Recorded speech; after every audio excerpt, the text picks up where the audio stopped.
Then when you take this and get into the rhythms of the head, start with the ones that are the same as the planes of the head.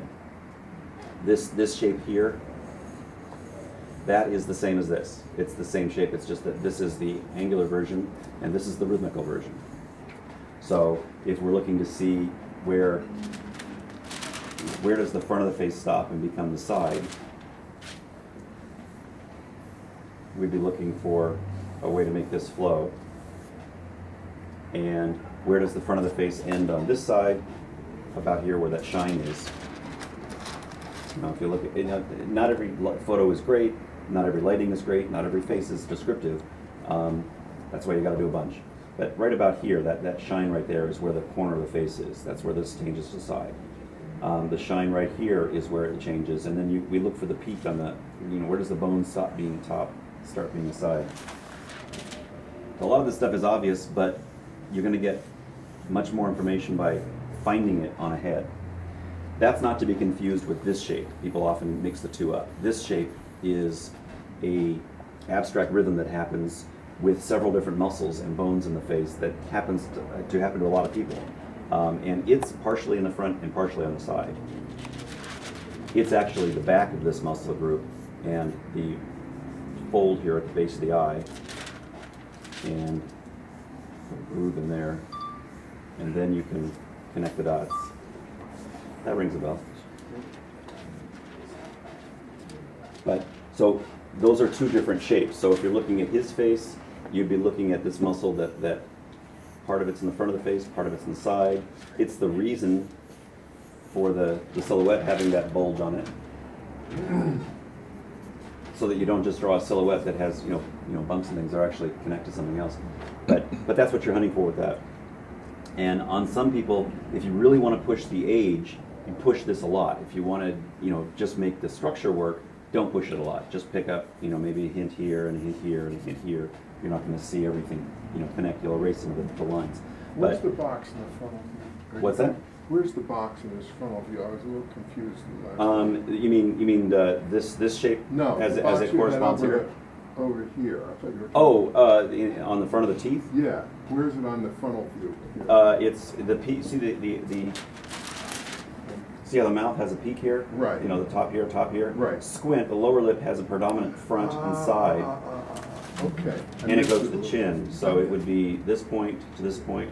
So if I just look for the rhythm of where those things go, thank you. I missed it. then I can tell what's a front and where it changes is a step down. Then last, you can put that little groove in there. It's just where people get lost is where they get too curvy with the lips and it doesn't stick to the box. It confuses things. So the lips only exist, as far as we're concerned, shape-wise, because of the teeth that they're, it's like stripes on a shirt. It's describing what's under it is your first, thought as a sculpting drawer. But once you've found some of these rhythms on people, you'll never not see them. There's the rhythms jump out and kick you in the teeth. The cheeks relate from one side to the other. The eyebrows relate from one side to the other. The two-cylinder. Don't follow the two-cylinder by getting into every little nook and cranny. Look for the big shape and then just carve out some of the smaller pieces so that you're breaking that shape up. But look for the common part. You want to know if that circle is a circle or if it's an oval or if it's really wide. What's the character of that shape on him?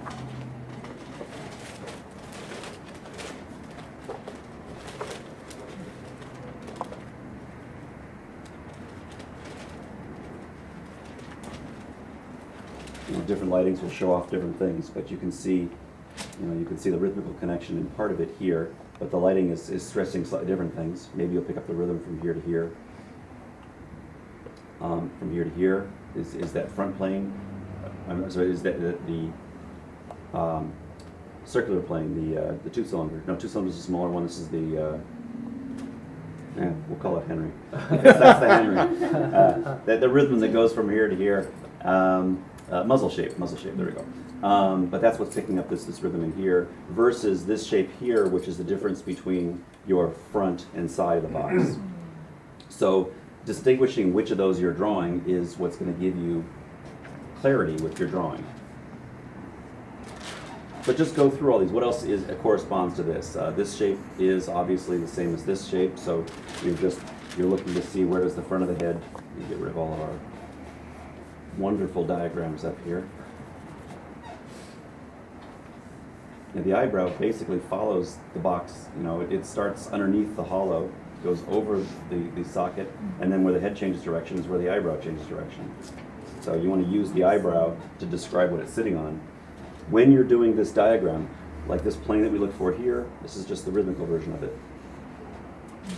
So you're looking for the bony ridge. You're looking for that section of the skull that doesn't move, not the eyebrows. Like that's why it's dark here. You know, the eyebrows move up and down. If you base your diagram on the eyebrows, it won't be useful because it changes on everybody. But if you look where that ridge goes, and where the ridge goes on this side, same shape as on the planes, it's just on the planes, you make them square. On the abstract, on the rhythm, you make it circular.